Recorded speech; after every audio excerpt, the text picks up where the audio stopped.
Hey everyone, welcome back to my channel. My name is April. I go by Ruby Rouge here on the YouTubes. I'm back today with one of my favorite videos. This is the video for the update for Pan Those Eyeshadows 2022. I do have a shadow rolling out, and that's always kind of my loose goal for the project. I do try to roll out one shadow every month. So let's just get started. We'll go with the one that's been in the project the longest, and that is Tati Memory. So there's the lovely Tati palette, which is also my Pan That palette for 2022. And there is Tati Memory, looking a little bit used.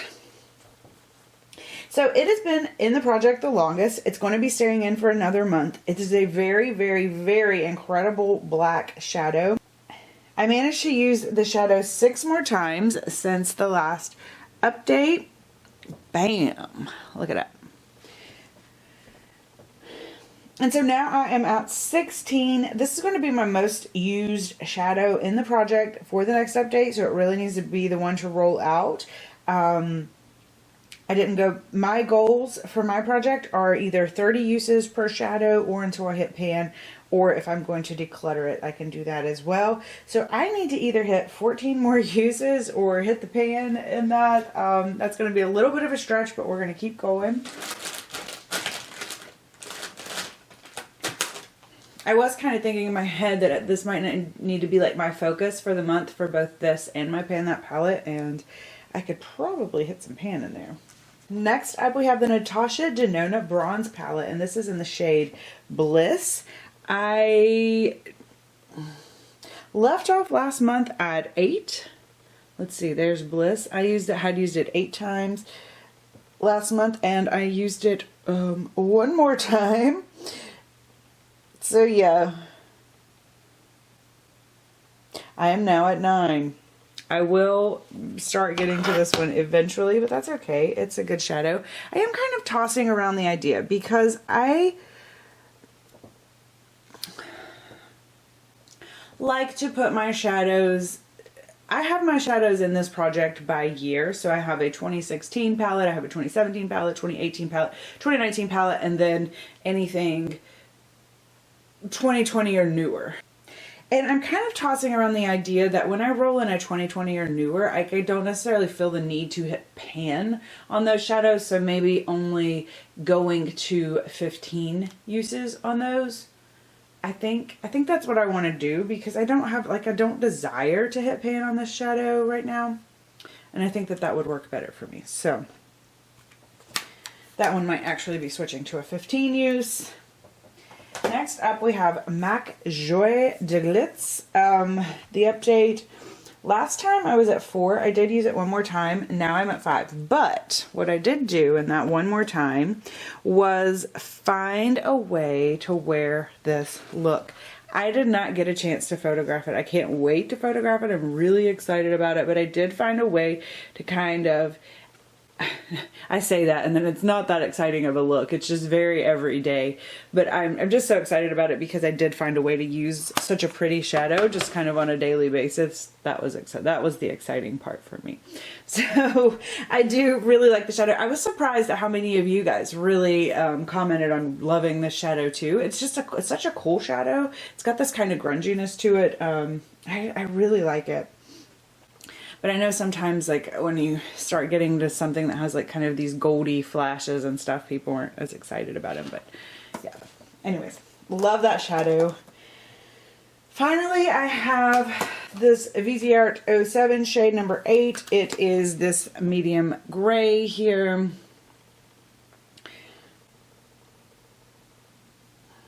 Most of you guys know the story behind this palette. I'm going to spare you from having to hear it again. If you're curious, if you don't know, you can just watch any of my other videos for the last 3 years. I was able, so last month I had 8 uses. This month I used it 10 more times. Oh, hold on. I wanted to do this different. And I hit pan. So I kind of quit tracking after I hit pan. I started quite keeping up with it. But I'm going to swatch this one out for you over on this arm because it's not going to be part of the palette this time, huh? We all know Viseart shadows just don't swatch that well, but they perform beautifully, right?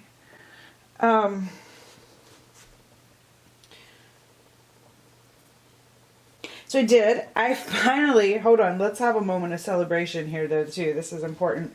When I hit pan on there, I finally hit my goal of hitting pan on every shade of this palette. I am not 100% sure what the fate of this palette is going to be at this point, so time will tell. But for now, I hit my goal of pan on every shade. So the shadow that I rolled in last month was from this. I consider these square shadows up here. This is my Inglot palette, although it is definitely a... I need to switch these so I can get to that one easier. Okay, so this is Inglot AMC 72. I did use this shadow 2 times last month, which isn't a ton, but once again, very excitingly, I loved it. I absolutely loved it. I have not, when I have used my Inglot shadows in the past, I don't know. Sometimes I just don't feel that drawn to them, but I love this. I love this shade. I love the way it worked. It made me question my whole relationship with my Inglot shadows. So I don't know. I am very excited to have this one in the project and to get to know it a little bit better. I'm really looking forward to using it. And I just realized, like, all the years I've been on YouTube, I've always had like a lot of purple shadows. I love purple shadows. I love working with purple shadows. And I can't think, over the last year or so, I can't think of any time where I've really focused on a purple shadow. So I'm excited to have a purple shadow back in my mix. I guess I kind of had a plummy shadow in my Pan That palette last year, and I had a lot of pinks, but no real purples. So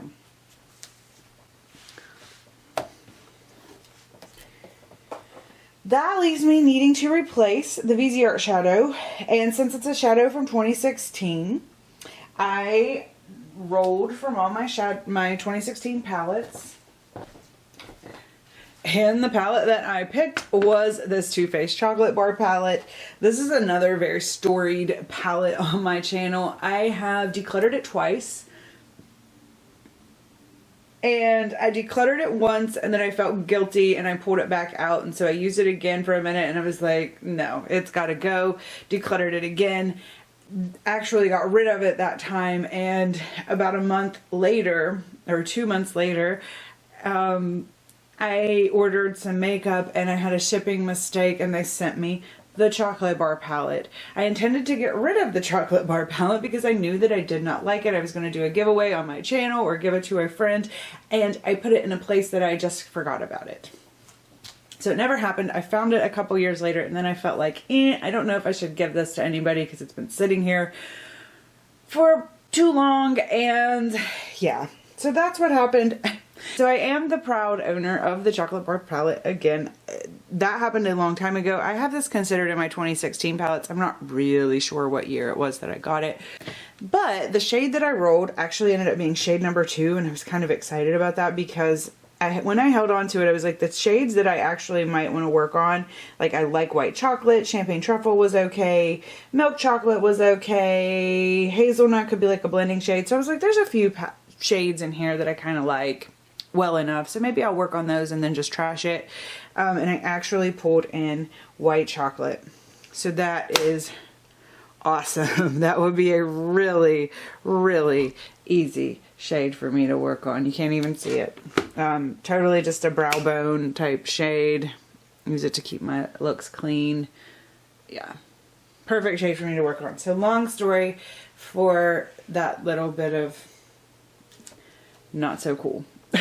Not so cool. But yeah. Anyway, so thank you guys so much. That's my palette. I'll compare it to last month's palette. I think it's looking pretty similar. Besides the fact you can barely see white chocolate.